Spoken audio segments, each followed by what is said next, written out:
Without sounding too pretentious, fandom is often described as a collection of people who enjoy a certain IP. This could be a movie, a TV show, a book, or even a person, even if I think that's a little odd personally. When I was a kid, we were seeing the embers of an era of violently bullying people for being interested in what was then described as nerdy things, like anime and video games. While not necessarily mainstream at the time, we still had more publicly visible spaces to enjoy our special interest when I was a teen, things like game stores and conventions in real life, and websites like Tumblr. I have been a longtime lurker of fandom spaces for many years, having been a little too traumatized by the ruthlessness of the only tag, never comment phase of Tumblr. I don't participate as much as I would like just because I don't have really the patience to deal with trolls, if I'm being completely honest. From my years on the internet, I can say that the issues with fandoms hasn't actually changed that much over the years. There is still rampant gatekeeping, racism, body shaming, and bigotry galore. Much of the sentiments and arguments around these things have also largely remained the same. Time is a loop, as most petty squabblings in fandom spaces continue to cycle on repeat, with new people continuously coming into spaces and thus needing to rehash old arguments over and over and over again.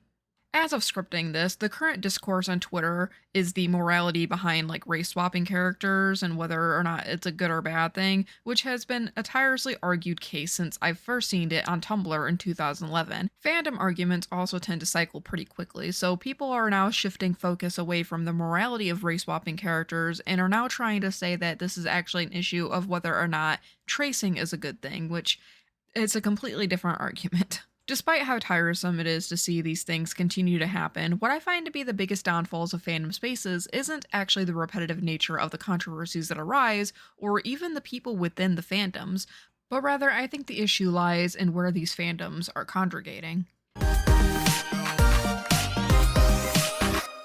Hey there, I'm here to interrupt your regularly scheduled entertainment. A long time ago at this point, in the community tab, I asked for a video idea and someone had recommended something about like what was wrong with fandom spaces right now. And at first I was like, I don't know, shit's been like this since forever. Like with this current shit show about the Dan fan art and how a bunch of racists have come out of the woodwork to shit on this 16-year-old kid who doodled it. This isn't new. Try making Dave Strider or John Egbert from Homestuck black in 2012. Same results, and those dumb fucks didn't even have skin tones.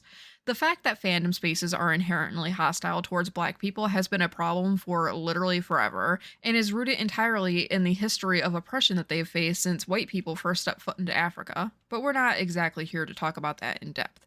Fandoms have always had this issue with entitled behavior. I spoke about it in my video with fandom shipping and how fans, emboldened through internet anonymity, will harass curators over their ships not becoming canon. Similarly, when small subsections of fandom branches off to have their own fun, larger sections of that fandom might bully and harass the other because they go against what is considered the status quo in their community.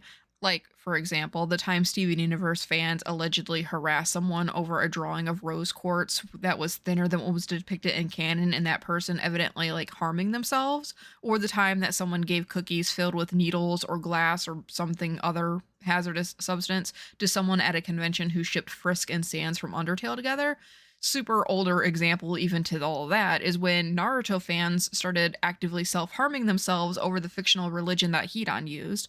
When it comes to any community, no matter how good and positive it is as a whole, or it appears to be on the outside, those with the loudest voices and most influence tend to also be the ones who complain the most. Often in fandom spaces, people's preferences or opinions about fictional things can be misinterpreted as their failings as a person in real life. You like a villain? Well, obviously that means that you agree with everything that they're doing. You like this character that's a bully? Well, you must be a piece of shit person and a bully in turn. You like this male x male ship? Well, that must mean you hate women, obviously. Honestly, it's really fucking stupid logic, but again, this has been an issue forever, primarily from teenagers, which makes it even stupider when I see adults participating in these same dumbass arguments. Currently, it is understandable why it seems like fandoms have gotten worse over the years, and it's not exactly that they have, but rather, it's more noticeable how bad they've always kind of been. Fandoms have more people participating in them now than ever before. This by itself has a lot of contributing factors, like the fact that liking what was once deemed nerdy shit is now more widely accepted since there's whole stores like Hot Topic switching to more anime and pop culture merchandise, and things like Box Lunch being dedicated to selling only merchandise for fandoms in mainstream settings like malls. Another thing that has caused an uptick in the amount of people in fandoms is largely having more free time at home to enjoy things.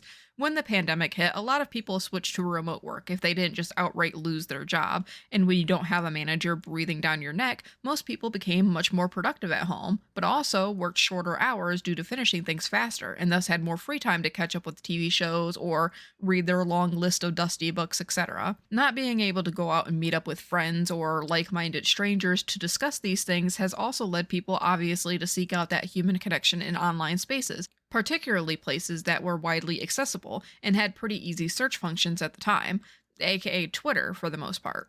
Tumblr used to be the go-to battleground for fandoms back during the 2010s, but the mindset on that site of fandom versus aesthetic bloggers began to merge after the failure of DashCon, the Tumblr-themed fandom convention, back in 2014. This is when the culture of Tumblr really pushed people to not have one fandom be their entire personality. While DashCon did give a hit to the ego of the fandom loudmouths, the site was still a great place for people to hang out and explore ideas, until they banned adult-only content from the site in 2018.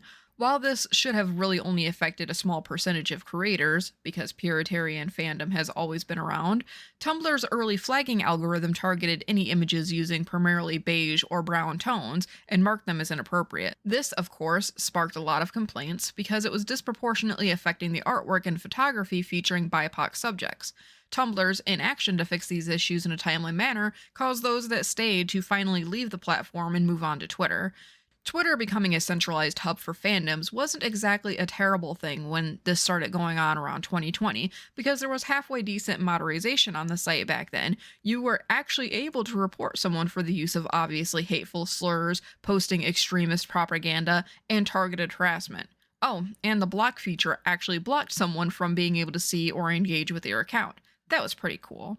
Now the only thing that gets you flagged on Twitter is talking about trans people positively, or using the word cis. It's honestly a fucking laughingstock how far gone that website has gotten. If you aren't on Twitter, first of all, good for you.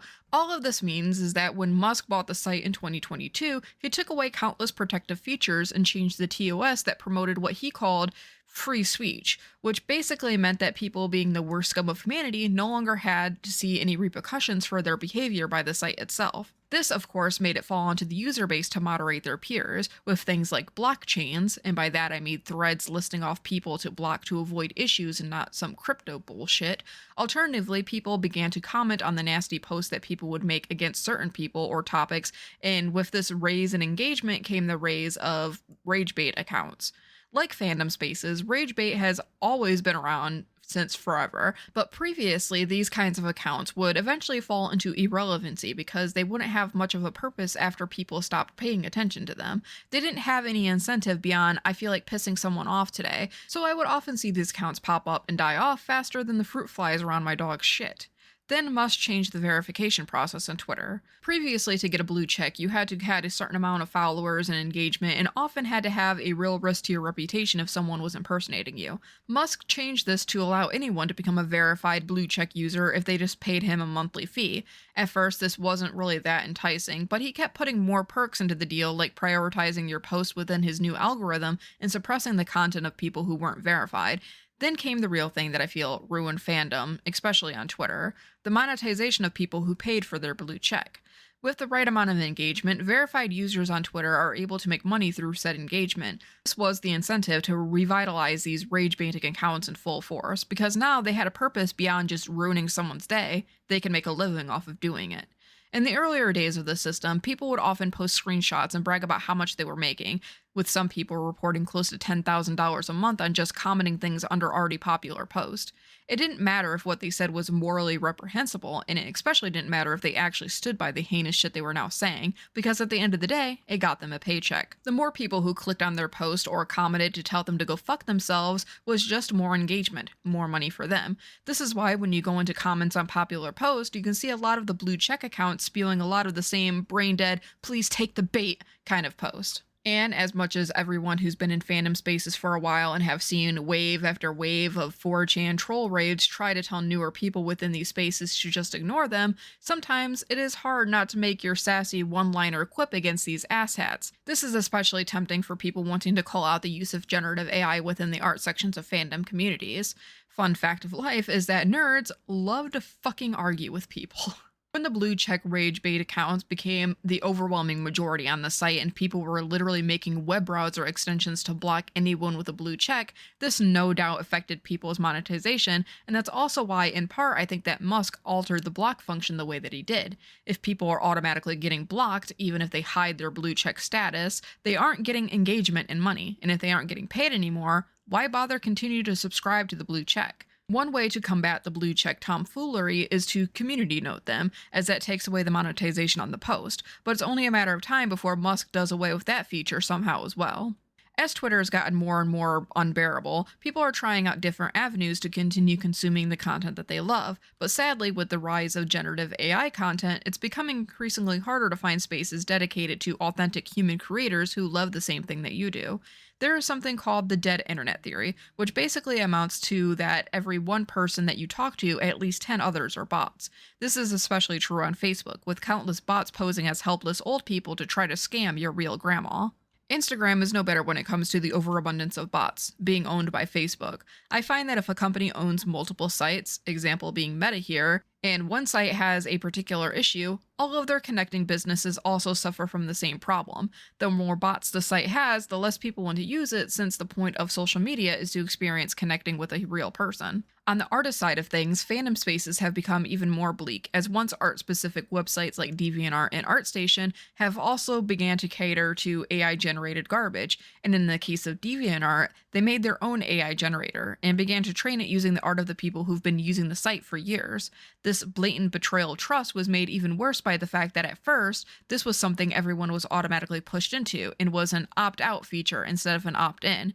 And the process to opt out was frustrating and time consuming, since users had to manually opt out on each one of their pieces of art individually as opposed to just one checkbox for their entire profile. Unfortunately, as more sensible people have migrated away from Twitter, so do the people who have become emboldened by the hateful rhetoric that's becoming the norm there, bringing their ignorance and bigotry to other platforms like YouTube and TikTok. But luckily, beyond the realm of Twitter, most social media platforms have better moderation against their hate, even if it doesn't seem like that when certain things slip through the cracks. But for every one post that you see that's hateful on some of these sites, just know that there's 2,000 more that have been blocked. Finding other platforms to have big fandom spaces has become difficult. A lot of the issues tend to rise with simply not wanting to make a new account on a new platform. Places like Blue Sky and Kara were fun alternatives to Twitter and DeviantArt, but so many people will only use these platforms for a short amount of time before migrating back to places that they're more familiar with and have better establishments within the community. It feels like we're just kind of being forced to the same platforms on repeat, as many competitors to these sites either just don't function the same yet and people want instant gratification, or, primarily in the case of TikTok, they are actively trying to shut them down in order to monopolize the market. And this isn't even touching into the grander issues with fanfiction sites like AO3. While they don't seem to be in immediate danger, a scare of them potentially being shut down after the 2024 election caused a lot of people to pull their works from the site. There's also apparently a generative AI issue going around on that site as well, but I'm not over there enough to really know about it more than that it just exists. Reddit is still around, but it's not really as user-friendly for beginners as a lot of other websites tend to be. Not to mention that in order to participate in forums on Reddit, each one of them have their own individualized rules and expectations of its user base, communities within communities, and they tend to be pretty hostile towards people not following their rules. It's also just incredibly more difficult to get any engagement on Reddit in my experience, since there's so many people posting things constantly, and I don't really see a traditional algorithm that would push your post to viewers. But again, I don't go on there enough to be very intuitive with the way the site really works. When people look for social media platforms for fandom spaces, they tend to want a website that can do just a little bit of everything. Videos, images, text. For a while, Tumblr served that function, and then Twitter did. Technically, sites like Lemon8, Threads, and Blue Sky do have the potential to be the next great platforms if people gave them a chance, but with the rise of monetized rage content, AI-generated garbage, and the fatigue of being asked to shuffle to a new platform every other week, people are just tired of the constant bombardment that's happening in fandom spaces.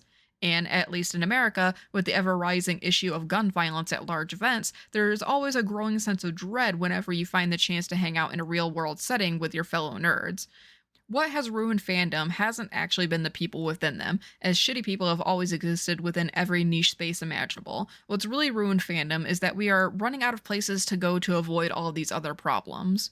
There are obviously a million other issues with fandoms, and most of these complaints are valid, but these are just some of my rambling thoughts on the subject. I want to hear what you guys think. As always, please be polite within the comment section. Like the video if you enjoyed, subscribe if you haven't already, and do everything else that the algorithm might want you to do. This video, like all of my content, is brought to you by Patreon, so thank you so much to Ippo, Alec, Ashley, and Mel for subscribing. If you want to subscribe to my Patreon, tiers start as little as $1 a month.